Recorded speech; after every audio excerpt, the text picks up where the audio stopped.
뉴스 정면 승부. 안녕하십니까. 뉴스 정면 승부의 김상호입니다.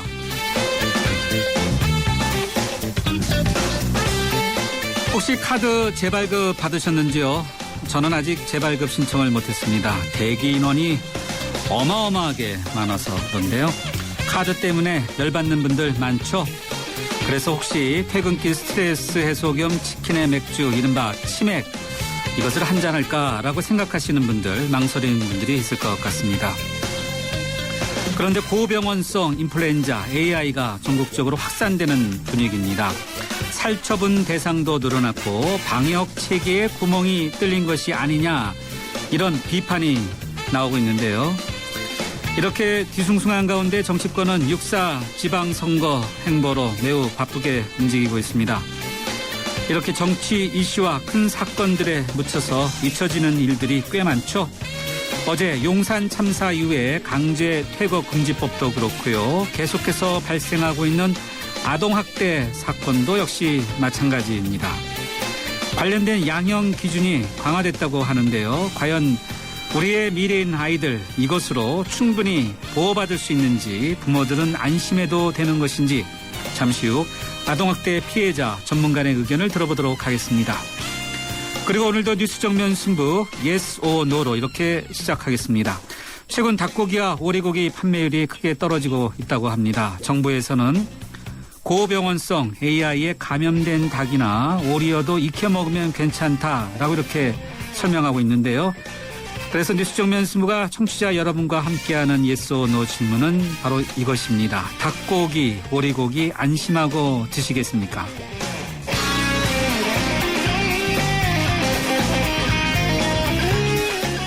네, 뉴스 정면 승부 Yes or No. 오늘 청취자 여러분께 드리는 질문은 닭고기와 오리고기 안심하고 드시겠습니까? 입니다. 여러분의 의견이 Yes인지 No인지 의견과 함께 덧붙여 보내주시면요. 방송이 끝날 무렵에 자체적으로 집계해서 알려드리겠습니다. 짧은 문자는 50원, 긴 문자는 100원에 유료 문자인데요. 휴대전화 우물정 0945번으로 보내주시거나 그렇지 않으면은 스마트폰 애플리케이션이죠. 저희 YTN 라디오 예스로 듣고 계신 분들은 게시판에 남겨주셔도 되겠습니다. 의견 보내주신 분들 가운데 몇 분에게는 맥스무비 영화 예매권 그리고 잡지 구독권을 드리도록 하겠습니다. 1월 21일 화요일 뉴스 정면 승부 문을 엽니다. 채소 과일이 건강에 좋다고 하면 승우 씨는 말하죠. 알고 있어. 그런데 미국 암협회에서 암 예방을 위해 채소 과일 하루 2컵 반 섭취를 권장한다고 해도 그럴까요? 그래? 그럼 더 먹어야겠네. 챙겨주세요. 미리미리 챙기는 가족 건강. 모두가 하고 싶어하는 일보다 누군가 해야 하는 일을 하자. 오늘의 이익보다는 내일 더 필요한 일을 하자. 함께할 때 더 큰 가능성을 창조할 수 있기에 함께 더 멀리 내일을 키우는 에너지 한화.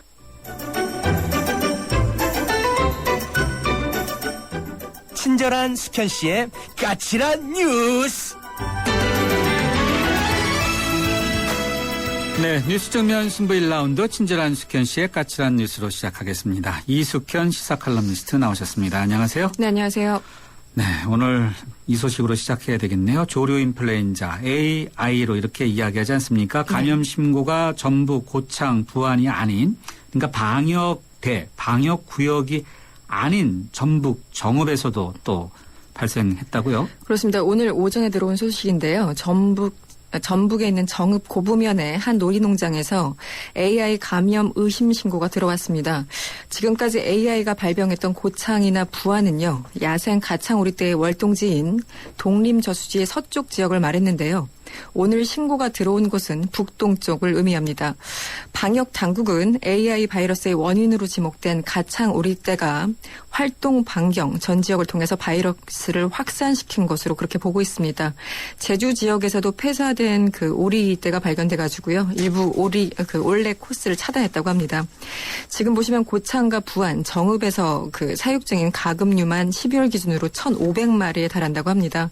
이미 AI의 위험에 노출됐다는 있다는 의미인데요. 철새들이 원인이라면 사실상 속수무책일 수밖에 없어서 우려가 점차 커지고 있습니다. 정부 당국자는 이게 확산된 것이 아니다. 또 방역망이 뚫린 것은 아니다라고 이렇게 이야기하고 있는데 이 문제와 관련해서는 정면승부 3라운드에서요. 서울대 수의학과 김재용 교수 연결해서 과연 정부의 말이 맞는지 또 다른 의견이 있는지 한번 이야기를 들어보도록 하겠습니다. 이번에는 1년 전, 1년이 더 됐네요. 네. 당국의 대선 개입 의혹과 관련한 사건이었죠. 연재욱 청와대 국방비서관이 국군 사이버 사령관으로 재직하면서 정치 관여 행위를 지시했다. 이런 이야기가 나왔다고요. 그렇습니다. 군 사이버사 요원들의 정치 개입 의혹과 관련해서요. 이모 전 사이버사령부 단장에 대한 공소장을 민주당 전해철 의원이 공개하면서 추가적으로 밝혀진 내용입니다. 연재욱 청와대 비서관이 지난해 사령관으로 재직할 당시에 정치 개입을 직접 지시하고 또 보고받았다는 건데요. 이게 사실이라면 지난달 국방부 발표 내용과는 전혀 다른 것이어서 상당한 논란이 예상됩니다. 공소장에 따르면요. 이전 단장은 매일 오전 사령관에게 인터넷 사이트와 SNS에 올라온 주요 이슈들을 보고했습니다. 또 사령관에게 대응 방향에 대해서 지침을 받았고요. 부대원들이 직접 댓글을 달거나 트위터에 글을 올리도록 했다고 합니다. 그러네요. 이게 사실이라면은 국방부가 발표한 내용과는 완전히 다르죠. 그렇습니다. 네. 지금 사실상 불기소 처분했기 때문에요. 네. 이게 사실이라면 굉장히 좀 파장이 있을 것 같습니다. 네, 뉴스 정면 승부는 바로 이 문제와 관련해서 이런 주장을 한 민주당의 전해철 의원 잠시 후에 연결해서 더 내용 자세히 짚어보도록 하겠습니다. 이번에는 안타까운 피랍 사건이죠. 리비아에서 피랍된 한서구 코토라 무역관장 관련 속보 좀 들어보죠. 신변에는 이상이 없는 것으로 확인됐다고요? 네, 일단 외교부 조태영 대변인이 오늘 브리핑을 가졌습니다. 한서구 관장이 안전하다는 점은 확인을 했다라고 밝혔고요. 정부는 현재 피랍 인원을 가능한 조기에 귀환시키기 위해서 최선의 노력을 다하고 있다고 밝혔습니다. 하지만 신변 안전을 이유로 정확한 피랍 배경이나 조건 등을 밝히지 않고 있습니다. 일각에서는 이번 피랍을 두고요. 정치적인 목적인지 아니면 돈을 요구하는 것인지 여러 가지 분석들이 나오고 있습니다. 정부는 현재 리비아에서의 피랍 경험이 있는 국가들 그리고 리비아 안에 있는 여러 가지 비공식 조직 등 다양한 루트를 통해서 협조를 요청하고 있는 것으로 알려졌습니다. 네, 아무쪼록 정말 신변에 이상 없이 풀려났으면 좋겠네요. 네네. 다음에는 정치권으로 가보죠. 무소속의 안철수 의원 측이 드디어 발표를 했어요. 네. 오는 3월에 신당을 창당해서 6.4 지방선거에 참여하겠다. 네, 이게 입을 활짝 열었어요. 네. 그렇습니다. 연일 계속되고 있죠. 안철수 의원은 오늘 제주도에서 열린 간담회에서 2월 중에 창당준비위원회를 발족하고요. 3월 중에 창당할 계획이라고 공식적으로 밝혔습니다. 또 이미 여러 차례 밝혔듯이 서울시장을 포함해서 17개 광역단체장 지역에 전부 후보를 내겠다. 이런 입장도 재차 확인을 했습니다. 일단 책임 있는 정치를 실현하기 위해서 선거 전에 신당을 창당하겠다고 공식적으로 밝힌 건데요. 아무래도 구정을 앞두고 이른바 밥상 민심도 고려했을 것으로 보입니다. 때문에 여전히 야권 연대라는 변수가 남아있긴 하지만 이번 선거는 새누리당과 민주당 그리고 신당 간 3자 구도가 불가피해 보입니다. 정치권의 반응은 어떻습니까? 일단 표정 관리를 하고 있는 것은 새누리당일 것 같습니다. 그렇겠네요. 네, 그렇습니다. 유일로 새누리당 대변인 오늘 브리핑을 가졌는데요. 이런 얘기를 했습니다. 신당이 국민의 건전한 대안 세력이 될 것이라는 희망을 줄 수 있다면 충분히 환영할 만한 일이다 이렇게 밝혔고요. 그러면서도 이번에는 양보받을 차례라고 안철수 의원이 언급한 것을 상기시키면서 과연 새 정치를 이끌어 나갈 수 있겠느냐 이렇게 꼬집기도 했습니다. 민주당의 반응은 어떻습니까? 네, 상당히 지금 심기가 불편해 보입니다. 박광온 민주당 대변인은요. 오늘 역시 브리핑을 가졌습니다. 안철수 의원이 정치 이상과 현실 정치를 어떻게 조화시켜 나갈지 국민들은 주의 깊게 지켜볼 것이라면서 짧게 논평했습니다. 네, 앞으로 6.4 지방선거 참 볼만할 것 같아요. 기대됩니다. 네. 자, 끝으로 이 북한 문제 간단히 좀 짚어보죠. 스위스를 순방 중인 박근혜 대통령이 북한 문제에 대해서 이전과는 다른 식으로 언급을 했는데 어떤 내용입니까? 예, 지금 북한이 상호 비방을 중단하자 이렇게 연일 이른바 평화 공세를 펴고 있고요. 박근혜 대통령은 순방 중에도 위장 공세라면서 대화의 문을 아예 닫아버린 바 있습니다. 스위스 정상회담 가진 자리에서도 재차 북한을 압박했는데 북한이 스스로 변화해야 되겠지만 스스로 변화하지 못한다면 그렇게 변화할 수밖에 없는 없는 환경을 만들어 나가야 된다 이렇게 강조했습니다. 지금 스위스는 서방 국가로 몇 안 되는 그 북한과 채널을 유지하고 있는 나라인데요. 이런 점을 고려해서 북한 문제에 대해서 특별히 언급이 있었던 것으로 보입니다. 북한이 스스로 변화하지 못한다면 그렇게 변화할 수밖에 없는 환경을 만들어야 한다. 네, 여기에 방점이 있네요. 그렇죠. 상당히 압박하는 그런 발언이죠. 네. 네, 오늘 뉴스 브리핑 여기까지 듣도록 하겠습니다. 고맙습니다. 고맙습니다. 네, 지금까지 이숙현 시사 칼럼니스트였습니다. 지금 시각 6시 20분 23초 막 지나고 있는데요. 교통 상황 알아보겠습니다. 박화영 캐스터. 네, 바쁜 퇴근 시간을 지나면서 도로 곳곳이 밀리고 있고요. 빙판길 서울 시내 낙상 환자가 속출하고 있습니다. 조심히 또 안전히 지나시기 바랍니다.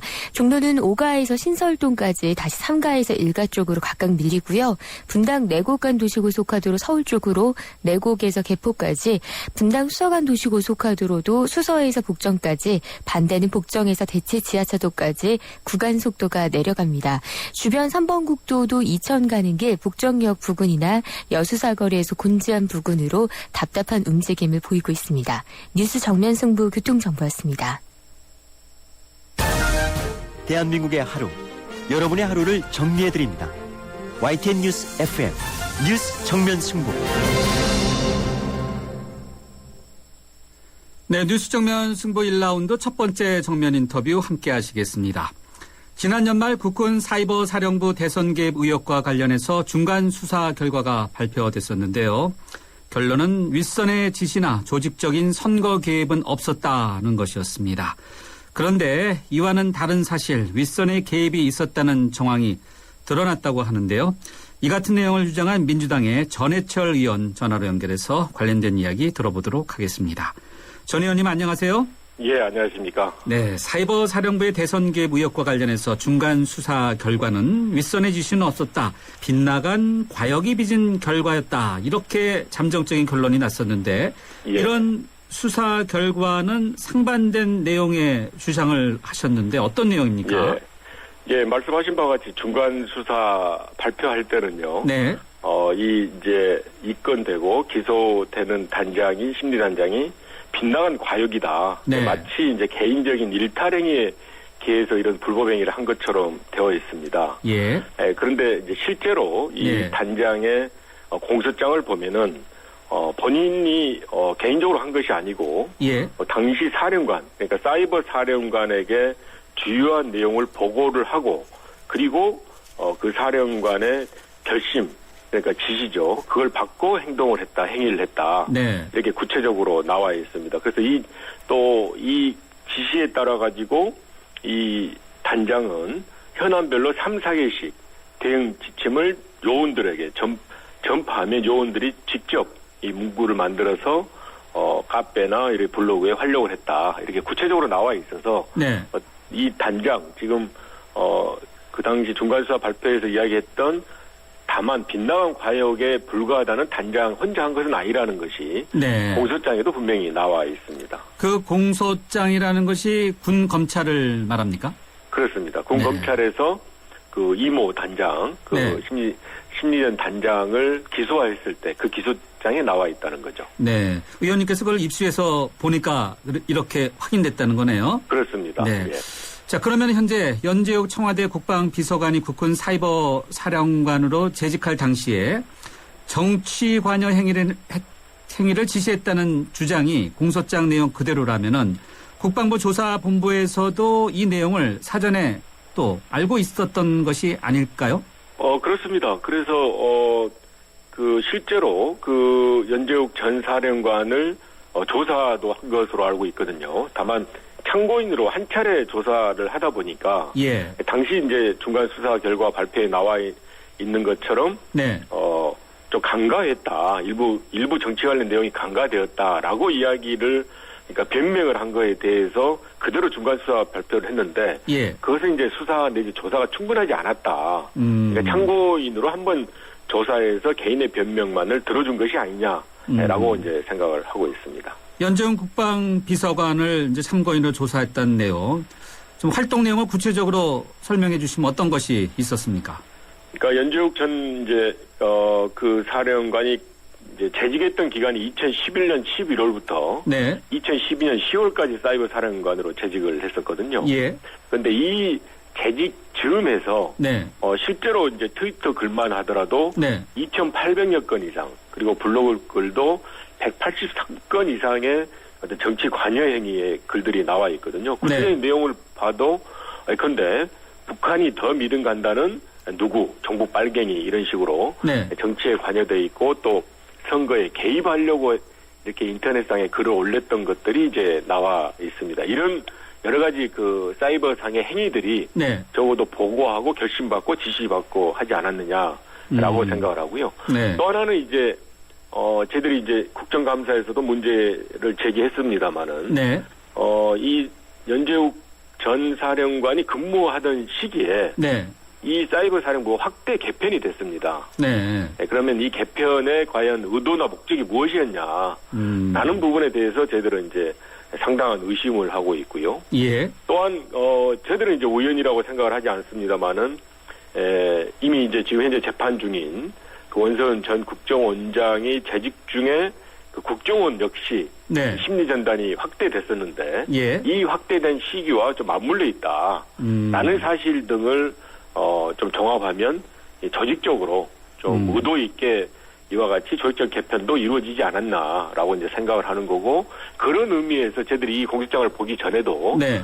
국방부 조사본부의 조사가 한계에 있기 때문에 특검을 해야 된다라는 주장을 이제 일관되게 해왔던 것입니다. 네. 사이버사의 정치 개입 의혹이 초창기에 제기됐을 때 그러면은 또 의원님께서 지금 주장하시는 거면 증거 은폐 시도가 있었다 이렇게 보시는 건가요? 그렇습니다. 저희들이 이제 이 일이 이제 불거졌을 때 두 가지 크게 문제 제기를 했었는데요. 하나는 앞에 이제 말씀드린 바와 같이 윗선의 개입이나 조직적 어떤 활동이 있지 않았냐라는 것을 이야기했는데 이제 그거는 이와 같이 이제 밝혀진 게 있고요. 두 번째는 이 사이버 사령부의 어떤 행위나 이런 부분이 디지털 또 전산화로 이렇게 하기 때문에 네. 은폐가 가능하다 또 증거 인멸이 가능하다라는 부분에 대해서 이제 문제 제기를 했었는데 네. 실제로 보면 이 단장이 조직적으로 은폐를 했던 게 밝혀져 있습니다.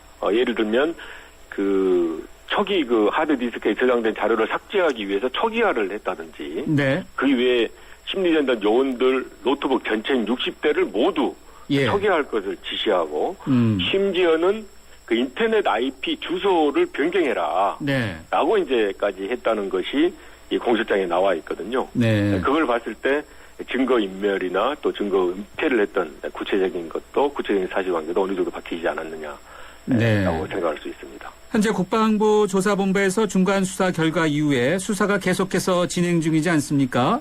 예. 만일 지금 의원님께서 제기하신 그런 것이 사실이라면 수사 방향이 좀 달라져야 되지 않을까요? 일단 그 중간 수사 발표 때도 이야기를 했지만 10여 명 이상의 요원들에 대한 수사는 이제 계속 진행 중인 것으로 알고 있습니다. 이제 구체적인 어떤 행위의 정황이 나타나면 이제 추가 기소가 이루어지지 않을까 생각을 합니다만은 네. 앞에서 나온 바와 같은 윗선의 그 사이버 사령부 전 또 그 당시 현 사령관에 대한 수사는 좀 미진하지 않을까. 네. 라는 부분에 대해서 저희들은 아무튼 강한 의구심을 가지고 있어서 네. 단순한 그 수사 요원 이상의 윗선에 대한 수사도 확실히 돼야 될 거다라고 생각을 하고 있습니다. 예, 알겠습니다. 위원님께서 국정원 개혁특위 위원이시죠? 그렇습니다. 근데 국정원 개혁특위의 활동 기간이 다음 달까지죠? 예, 예. 그럼 개혁특위 진행 잘 되고 있는지 또 궁금하고 또 남은 예. 과제들이 어떤 건지 궁금한데요. 예, 예. 이제 작년 12월 3일 날 저희들이 제도개선, 국정원 제도개선 특별위원회를 구성을 했고요. 그렇죠. 네. 당시 합의할 때 이제 그 기간을 두 개로 나눠서 네. 작년 12월 말까지는 일단 단기 과제, 입법이 우선적으로 돼야 될 단기 과제를 하고 네. 이제 앞으로 2월 말까지는 장기적인 과제를 하겠다고 했습니다. 네. 그래서 작년 12월 말에 이제 일정 부분 그 입법이 이제 이루어졌는데요. 예를 예. 들면 그 IO 정보관이죠. 그 정보관들의 정치 이 관여를 좀 금지할 수 있는 정당 언론사나 국가기관의 파견이나 상시 출입을 금지하는 거라든지 또 네. 정치 관여를 금지하면서 그 형량을 강화하는 거라든지 예. 또 위법한 정치 관여 지시가 있었을 때는 직무집행을 거부하는 이런 국정원법이나 국가공무법 등을 이제 개정하는 일정 부분 이제 성과를 했습니다만은 예. 전체적으로는 이제 그것도 좀 미흡하다고 생각합니다. 그러니까 예를 들면 국정원 직원 그러니까 정보관 그 IO들의 구체적인 어떤 행위 태양, 행위 기준 등에 대해서는 국정원이 정해서 이제 특위에 보고를 하게 되어 있는데 그게 아직 이루어지지 않았고 또한 이제 중요한 것이 이 국정원에 대해서 현재는 조금 형식적으로 이루어지고 있는 국회의 통제를 실질적으로 하기 위해서 국회 정보위원회를 상설화한다든지 이런 부분이 이제 여야가 국회법이라든지 이걸 개정해서 해야 되는데 그런 후속 조치가 이루어지지 않는 좀 미흡한 거다 이렇게 단기 과제에 대해서도 말씀을 드릴 수가 있고요. 또 하나 이제 원래 2월 말까지 그러니까 다음 달까지 하기로 했던 거는 국정원의 장기 과제. 그러니까 예를 들면 현재 보유하고 있는 국정원의 수사권의 범위가 적정한 것이냐. 그리고 국내 정보 수집이나 국내 정보에 대한 국정원의 어떤 행위 태양이 전반적으로 옳은 거냐. 다른 부분에 대한 역시 그 과제가 남아 있거든요. 그러니까 저희들이 이제 이런 이야기를 하는 것은 국정원을 무력화시키는 것이 아니라 국정원이 대북이나 해외 정보 역량을 강화하기 위해서라도 이와 같은 일탈행위, 국내에 대한 일탈행위를 방지해야 된다. 이런 이제 장기 과제가 있는데 아직 그 부분에 대해서는 잘 될 수 있을지 좀 알겠습니다. 사실 걱정이 되고 있습니다. 그렇게 또 걱정하셔서 그런지 국회 법사위 소속 야당 의원들이 여야 합의에 따라서 다음 달 국회에서 상설 특검이라든지 특별 감찰관제를 도입해서 이 대선기의 무역과 관련 문제를 좀 풀어보자라고 이렇게 촉구하시지 않았습니까? 엄밀하게 이제 그때 작년 이제 12월 말에 합의했던 상설 특검과 특별 감찰관제는 바로 여기에 적용되는 것은 아닙니다. 아, 그래요? 그러니까 이 국정원 관련해서는 이제 이 건에 대한 특별 검사 임명을 해서 이제 실시하자는 것이고요. 작년 연말에 합의했던 것은 지난 그 대선 기간에 여야 후보 특히 박근혜 대통령도 그 상설 특검의 특별 감찰관제를 핵심 공약으로 제기를 했었거든요. 그 부분이 작년에 전혀 지켜지지 않았습니다. 그러니까 몇 차례 여야가 합의를 해서 원내대표 등 합의를 해서 이 제도를 도입하자고 했지만 전혀 안 돼 있어서 이제 저희들은 이제 작년 말 12월 말 그 법사위에서 그렇다면 저희들이 기존에 주장을 했던 고위공직자 비리 수사처라는 상설 특검의 형식도 포기할 수가 있다. 아, 그렇군요. 그러니까 기구 특검의 형식도 포기하고 제도 특검을 도입하되 다만 현재 특검과 같이 발동하는 것은 좀 완화되게 해서 상설 제도 특검과 기구 특검 양자를 종합하자 이렇게 했는데 그것도 이제 이루어지지 않아서 일단 2월 말까지 하는 거로 합의는 했습니다. 끝으로 전국 현안과 관련한 질문 좀 간단히 좀 듣겠습니다. 안철수 의원이 오늘 신당 창당 일정을 발표하지 않았습니까? 6.4 지방선거에서 민주당 측에서 상당히 걱정이 클 것 같은데 의원님께서 어떻게 보고 계신지요? 일단 이제 안철수 이제 의원께서 이렇게 새정치를 하겠다는 것은 뭐 필요한 일이고요. 지금 대선 기간에 이야기했기 때문에 일정 부분 환영을 합니다만은 차별화는 새정치의 내용이 나와야 된다고 생각을 합니다. 차별화. 그러니까 반한나라당, 반새누리당, 반새누리당, 비민주당만으로는 안 되고요. 만약에 이런 모습이라 그러면 야권의 분열만 초래할 수가 있거든요. 그러니까 정치를 혐오하거나 정치를 기피하는 또는 중간지대에 있는 분들을 설득하고 지지를 흡수해야지. 다만 그 민주당을 지지하거나 야권에 있는 분들을 만을 대상으로 한다 그러면 그것은 또 다른 야권의 분열로 일어나서 어찌 보면 지방선거에 나쁜 결과를 초래할 수 있다. 그래서 가장 필요한 것이 새정치의 구체적인 내용을 먼저 말씀하셔야 되겠다라고 생각합니다. 알겠습니다. 의원님 오늘 말씀 여기까지 듣겠습니다. 감사합니다. 감사합니다. 지금까지 민주당의 전해철 의원이었습니다. 놈이라고 깎아주시는 겁니까 지금? 아 금께 이 정도 피자면 강남필인디. 아 우리 돈 많아라. 점심엔 5,900원 맞습니다. 스마트 런치 진짜로 피자가 5,900원. 점심이 기다려지지 않니? 금께 피자 앤모어 피자헛 나랑 결혼해줄래?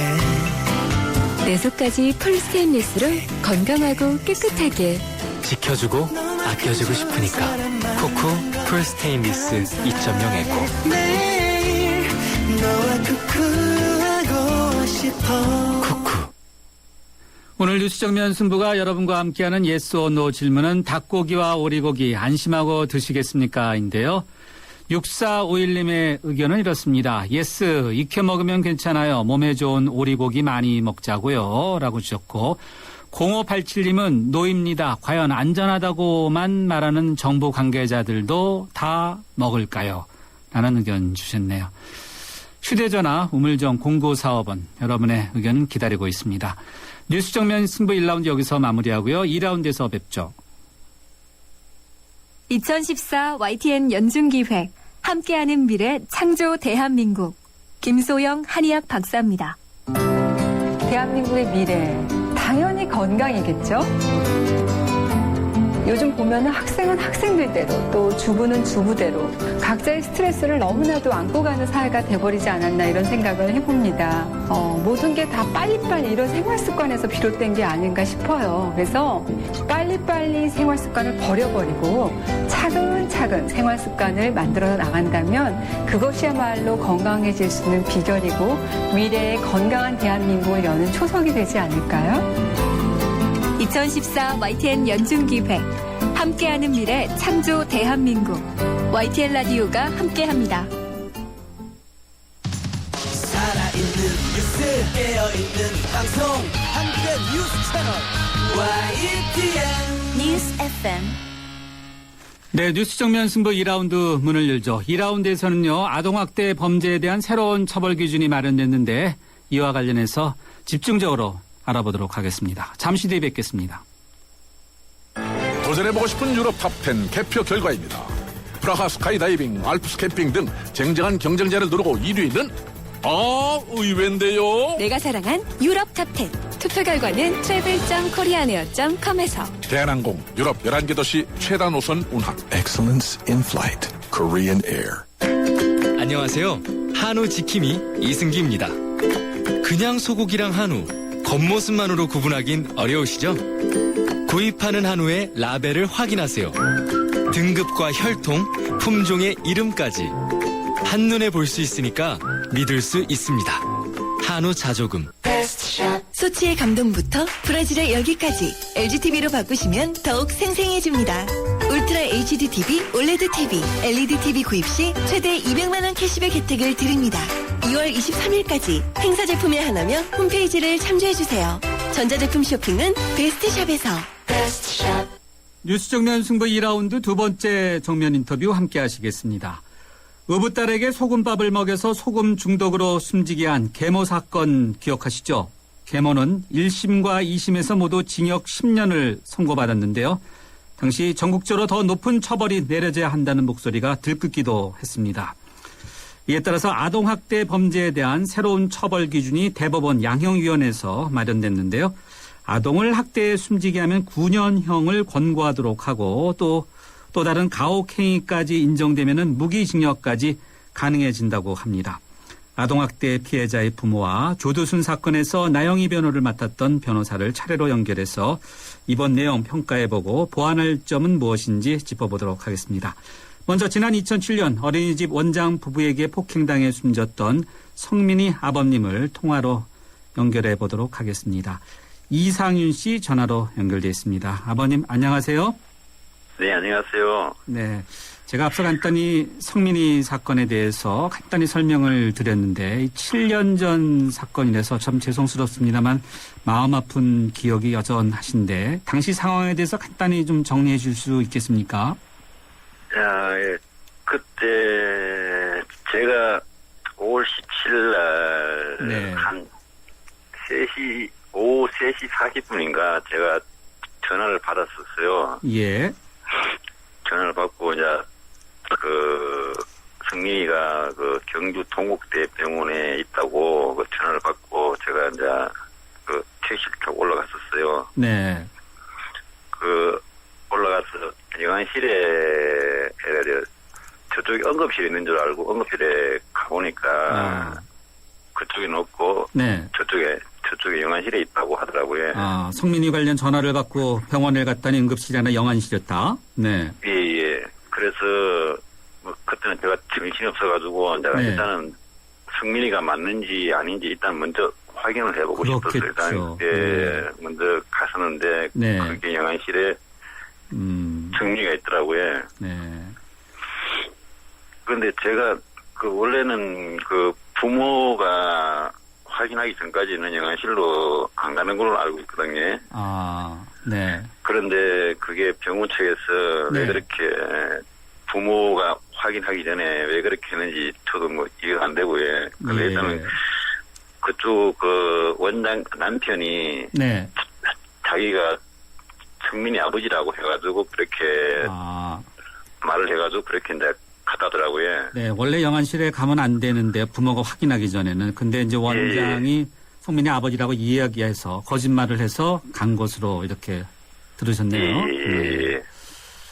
그래서 뭐 부검을 하면은 사인을 낳을 수 있다고 해서 네. 제가 부검을 정말 하기 싫었거든요. 근데 네. 이제 그 진실을 밝기 위해서 부검했는데 네.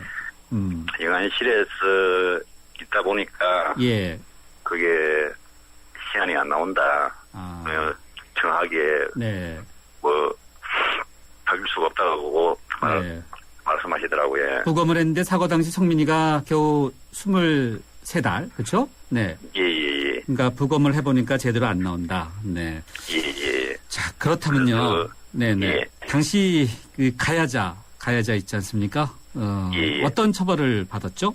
그때 원장 같은 경우에는 업무상 과실치사하고의 아동복지법 위반, 네. 영유아 보육법 위반을 해가지고 1년 받았습니다. 1심에서요. 네, 성민이가 죽었는데 1년, 징역 1년이요? 예. 1심에서. 네. 예. 그러고 그 원장 남편 같은 경우에는 네. 그 아동복지법 위반하고 영유아 보육법 위반해가지고 네. 그냥 그 1년에 집행유예 2년을 받았었어요. 원장 남편은 징역 1년에 집행유예 2년. 네. 1심이죠. 네. 예, 1심입니다. 항소심도 진행됐었죠. 그렇죠? 항소심에서는 조금 더 높게 나왔던가요? 항소심에서는 네. 그 징역 1년 6개월로 됐다고 예. 우리 제작진이 얘기하네요. 네. 1심하고 거의 똑같습니다. 똑같은데 이제 그 상해치사라는 부분이 인정이 되면서 그게 상해치사가 아니고 1심하고 똑같이 그냥 업무상 과실치사에 거의 조금 더 된 거예요. 예. 네.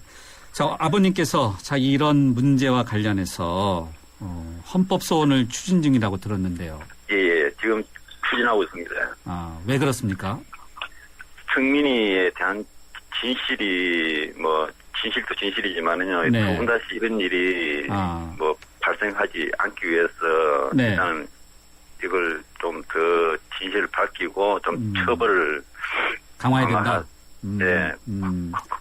강화 좀 해주시기를. 네, 헌법 소원을 통해서 이 피해자 가족들도 재심 신청을 할 수 있도록 하고 처벌을 더 강화해야 한다. 네. 예. 자, 이게 이번에 보면 양형 기준이 강화돼서 나왔습니다. 아동 사망 시 9년 혹은 무기징역까지 선고할 수 있다는 내용이 나왔는데 이것으로도 저 아들을 잃은 입장에서 보면 부족하죠? 더 강화돼야 된다 보시는지요? 네. 이거는 보면은 그 성인이 아니잖아요. 아이들은 그냥 말 그대로 어떤 그 부모의 어른들의 보살핌이 필요한데 그렇죠. 이런 그 방어 능력도 없고 저항할 능력도 없는 이런 애들을 대해서는 군형이라든가 무기징역이 아니고 법정 최고형으로 맞다고 생각하거든요. 네, 알겠습니다. 그러면 자기네들은 그렇게 할 마음이 없다고 했지만은 그렇게 애가 그 정도로 된 상태에서는 그거는 살인이죠. 네, 법정 최고형으로 해야지 이렇게 여러 가지 이게 병합해서 처벌하는 것은 불충분하다. 아버님께서 피해 아동 부모님들과 함께 하늘로 소풍 간 아이를 위한 모임을 이렇게 꾸려졌다고 들었는데 그 모임은 어떤 것입니까? 지금 민이나 서현이나 서연이 근이 이런 애들이 피해자 아동들이 많죠. 네. 너무 많아요. 저는 불의에만 있는 줄 알았더만은 그렇죠. 근데 이런 일이 계속 발생한다는 게 문제죠. 그래서 이런 일이 두 번 다시 안 일어나게 네. 법을 갖다가 좀 네. 더 강화시키고 네. 그러고 관리 감독하는 어떤 그런 분들이 네. 조금 더 신경 쓰고 그리고 부모들이 조금 더 신경 써서 이렇게 좀 이렇게 애들을 좀 보호할 수 있는 어떤 그런 틀을 만들고 싶은 거죠. 알겠습니다. 그러니까 피해 아동 부모님들이 좀 더 앞으로 이런 일이 더 발생하지 않도록 감시도 철저히 하고 또 혹시라도 그런 피해를 입은 부모나 아동들을 좀 더 도와야 된다. 그런 단체라는 거죠. 네, 알겠습니다. 아버님 오늘 말씀 정말 여기까지 듣도록 하겠습니다. 감사합니다. 네, 감사합니다. 네, 지금까지 지난 2007년 어린이집 원장 부부에게 학대당해 숨진 성민이 아버님 이상윤 씨의 이야기를 들어봤습니다.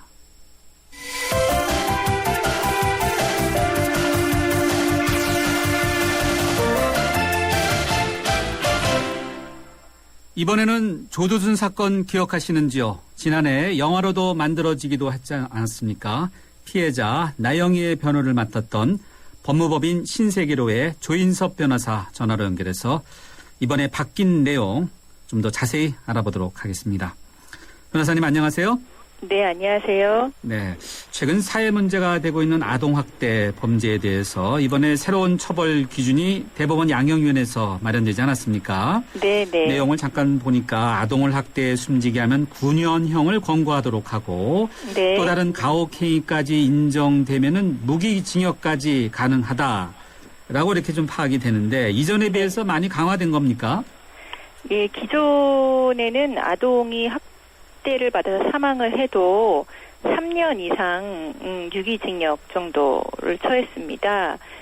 하지만 이제는 이제 9년형, 네. 기본이 9년형이라고 하는 거니까 굉장히 강화가 된 것이죠. 3배 정도 된다는 거네요. 일단요, 네, 숫자적으로요. 네. 예. 그동안 아동이 학대로 숨진 경우에 최고형이 그러면 3년 정도였습니까? 어느 것이 최고형이었죠? 어느 정도가요? 이제 법 자체는 학대 치사니까 네. 3년 이상의 유기징역이라는 의미는 3년 이상 30년 이하라고 하는 의미지만요. 예. 실제로 사건이 있었을 때는 아동이 학대로 숨져도 보통 3년 내지 5년 정도의 형을 받는 것에 그쳤었고요. 네네. 실제로 울산 어린이집 사망 사건 같은 경우는 과실치사로 인정이 돼서 1년 6개월의 형을 선고받았었죠. 아, 그러네요. 피해자 부모 입장에서 봤을 때는 턱없이 낮은 건데 앞서 네. 저희가 성민이 아버지의 경우는 어린이집 교사에 의한 폭행이었는데 이 경우에는 더 가중 처벌을 받아야 되지 않느냐 이런 목소리가 굉장히 들끓었었는데 어떻습니까? 네. 그거는 사실 당연한 일인데요. 네. 어린이집 교사의 경우 아동학대 신고 의무가 있고 네. 아이들을 보호해야 할 의무가 있는 사람이기 때문에 당연히 더 가중 처벌을 받아야 합니다. 하지만 실제로는 가중 처벌이 되지 않는 실정이었고요. 아, 그렇군요. 하지만 네. 예, 이번에 국회에서 통과된 아동학대 범죄 처벌 등에 관한 특례법에는 이런 신고 의무자들이 아동학대를 범한 경우에는 2분의 1까지 형량이 가중되게 됐습니다. 아, 더 가중되게. 그러면요, 예를 들어서 소금밥을 먹여 숨지게 한 울산 계모 사건 있지 않습니까? 네. 2심에서 징역 10년을 받았는데 이 사건의 경우는 새로운 이번 양형안이 적용된다면 어떤 처벌까지 가능합니까? 만약에 학대 치사라고 인정이 된다면 5년 이상의 징역에 처할 수 있기 때문에 5년 이상 30년 이하가 될 수 있는 거죠. 아, 그렇군요. 네. 네. 타인에 의한 폭행 외에도 이해하기 어려울 정도로 이제 가까운 가족 아니겠습니까? 친모나 네. 친부, 계모에 의한 사건도 상당히 많은데 어느 정도로 이렇게 파악되고 있습니까? 실제로 아동학대의 경우는 부모에 의한 경우가 굉장히 많고요.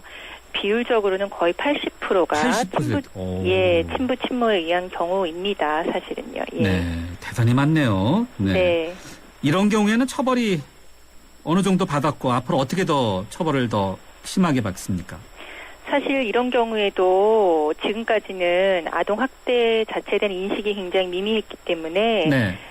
처벌이 거의 강하게 이루어지지 않았습니다. 게다가 부모를 처벌하는 경우에 이 아이를 맡길 곳도 또한 마땅치 않았고 그렇겠네요. 이 아이를 부모한테서 분리하는 절차 또한 제대로 마련이 되어 있지 않았었습니다. 네. 하지만 이번에 개정된 법에는 네. 아동 학대의 경우 형량 자체가 거의 2배로 강화가 됐고요. 예. 아동 학대 행위자가 친권자인 경우에는 네. 강제로 분리하는 절차도 신설이 되었고 또한 신권 상실 청구도 같이 진행이 되는 거기 때문에 친부, 친모에 의한 학대의 경우 처벌이 훨씬 강화가 됐습니다. 네. 아동 학대뿐만이 아니라 아동을 대상으로 한 성범죄 또 상당히 문제가 되고 있지 않습니까? 이번에 포함이 되는 건가요? 아동 대상으로 한 성범죄 같은 경우에는 물론 아동 대상 폭행이긴 합니다만 일단은 성폭력 관련법이 적용이 되는 거고 성폭력 관련 법에서는 이미 아동 이 대상자인 경우에는 형량 자체는 강화가 되어 있는 상황입니다. 아, 그렇군요. 예. 자, 강화가 돼 있다. 네. 변호사님이 맡으셨던 조두순 사건 있지 않습니까? 네. 이제 아이가 성폭행을 당한 경우 그러면은 어디까지가 최고형이 선고될 수 있었습니까? 성폭행의 경우는 보통 이런 상해 사건이 발생하면 무기징역 또는 10년 이상의 징역이 처해질 수가 있지요. 네. 조두순이 예정대로 형을 살 경우 7년 뒤 만기 출소하게 되죠. 당연히요. 네. 나영이가 두려워하고 있다 이런 이야기를 들었는데 이런 경우에 재발 방지라든지 출소 이후에 또 폭행당한 아이에 대해서 보호를 법적으로 이렇게 좀 보장해줘야 되는 장치가 필요하지 않을까요? 네, 그렇습니다. 근데 아직 우리나라는 이런 출소 이후에 피해자에 대한 접근 금지라든가 이런 부분에 대한 조치는 법적으로 마련이 되어 있는 것이 없습니다. 아, 법적으로 없다. 네. 그럼 당연히 보완해야 되겠네요. 네, 네. 네. 이번에 그 양형과도 그렇고 또 아동을 대상으로 한 범죄에 대한 처벌이 강화되긴 했어도 변호사님이 보실 때 이런 것은 좀 부족하다라는 것이 있으면 어떤 것이 있습니까? 네, 형량이 예전에 비해 많이 강화되었다는 건데요. 영국 같은 경우는 고의적인 아동학대의 경우 종신형까지도 가능하도록 되어 있습니다. 근데 이제 우리나라는 5년에서 10년으로 이제 늘었다는 부분이기 때문에 아직도 미약하다는 생각을 하고요. 그리고 아동보호 전문기관 자체의 권한을 좀 더 강화시켜줘야 되는데 그런 부분은 미약하다고 생각을 합니다. 영국에서는 종신형이네요. 그러니까 네, 네. 선진국이 뭐가 다르긴 다르네요. 네. 성민이 아버님 이야기를 들어보니까 헌법 소원을 추진 중이라고 들었는데 이번에 양형 기준이 강화되기 이전에 처벌받은 경우 그렇지 않습니까? 더 이상 네. 처벌이 불가능한 건가요?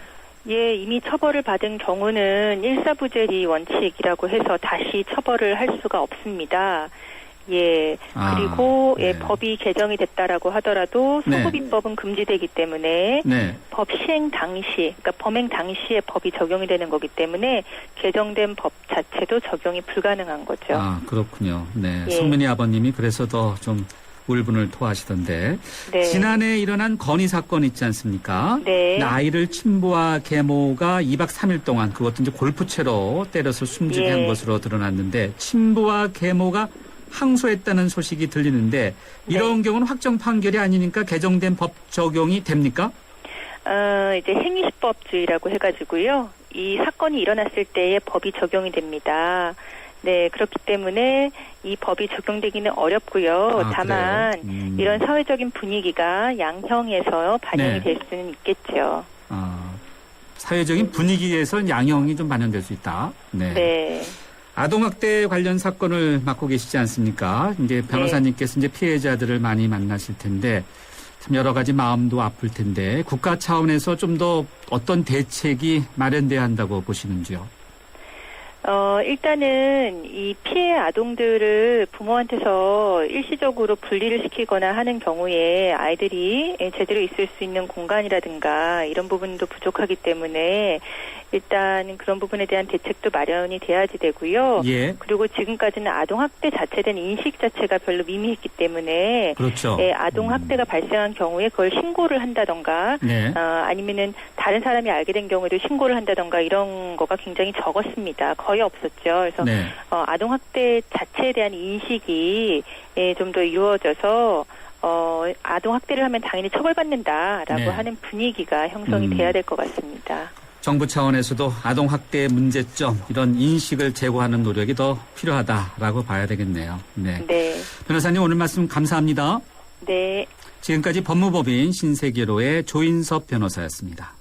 BMW 엑스드라이브가 알려드리는 교통정보 금율입니다. 갑작스런 폭설로 도로 곳곳이 빙판길입니다. 교통안전에 당신에게 날씨는 두려움입니까? 즐거움입니까? 어떤 상황에서도 지능적으로 대응하는 BMW 엑스드라이브. 드라이빙의 즐거움은 계속됩니다. 하이마트 무한만족팀. 뭐 좋은 아이디어 없나? 그렇다면 하이마트 신년 축하 사은 대잔치. 풍성한 사은품과 최고 200만 원 캐시백, 최고 24개월 카드 혜택을 1월 10일부터 26일까지. 자세한 내용은 매장에 문의하세요. 전자제품 살 땐 하이마트로 가요. 놈이라고 깎아주시는 겁니까 지금? 아 굶게 이 정도 피자면 강남필인디. 아 우리 돈 많아라. 점심엔 5,900원 맞습니다. 스마트 런치 진짜로 피자가 5,900원. 점심이 기다려지지 않니? 굶게. 피자 앤 모어 피자 헛. 네, 오늘 뉴스 정면 승부는 닭고기와 오리고기 안심하고 드시겠습니까? 라는 질문으로 청취자 여러분들과 함께 예스인지 노인지 함께하고 있습니다. 8909님의 의견은요. 예스, 정부와 사육농가에서 최대한 방역과 안전한 유통에 총력을 기울이고 있고 또한 익혀 먹으면 인체에 아무런 문제를 주지 않습니다. 그래서 저는 사육농가를 위해서 앞장서서 소비하려고 합니다. 라는 의견 주셨네요. 2819님은요. 먹어도 해가 되지 않는다고는 하지만 바이러스라는 것이 어떤 식으로 변질되어 영향을 줄지 모르는 것이 아니겠습니까? 좀 더 지켜봐야 할 듯 싶습니다. 라는 의견 보내주셨네요. 아직 의견 주시지 않은 분들 휴대전화 우물정 0945번 또 YTN 라디오 앱이죠. 예스에 있는 게시판에 남겨주시면 되겠습니다. 주요 뉴스 들으시고 저는 3라운드에 다시 찾아뵙겠습니다.